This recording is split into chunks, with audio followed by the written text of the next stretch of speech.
In today's video, I'm going to teach you how to create and share a Google Calendar. Having a well-organized calendar is key to managing your time effectively, whether you're dealing with personal tasks or coordinating with a team. Google Calendar offers a seamless way to schedule your life and stay on top of your commitments. So let's dive in.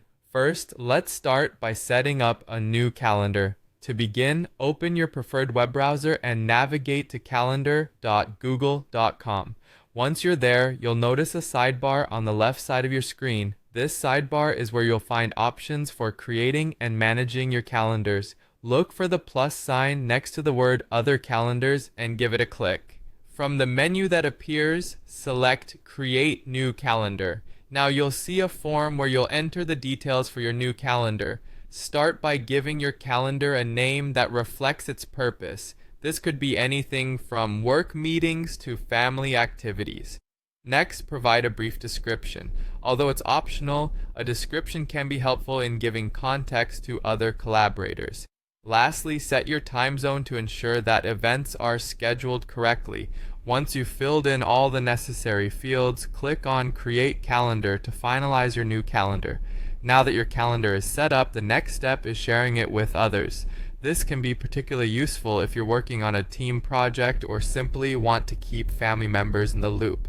Go back to the left sidebar where your new calendar is now listed under My Calendars. Hover your mouse over the name of the calendar to reveal a three-dot icon labeled Options. Click on this icon, then choose Settings and Sharing from the drop-down menu.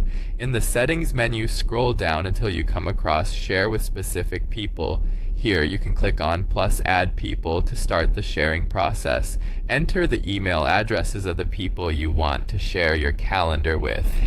It's important to consider the different levels of permissions you can assign. If you want them to see when you're available without details, choose See Only Free Busy. If sharing event details is necessary, opt for See All Event Details. For collaborative efforts, you might allow others to make changes to events or even make changes and manage sharing.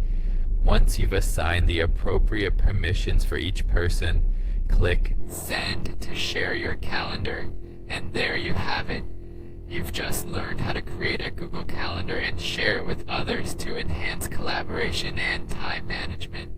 This process not only keeps you organized, but also fosters effective communication with your team or family. Thanks for watching, and be sure to stay tuned for more tutorials on optimizing your digital lifestyle.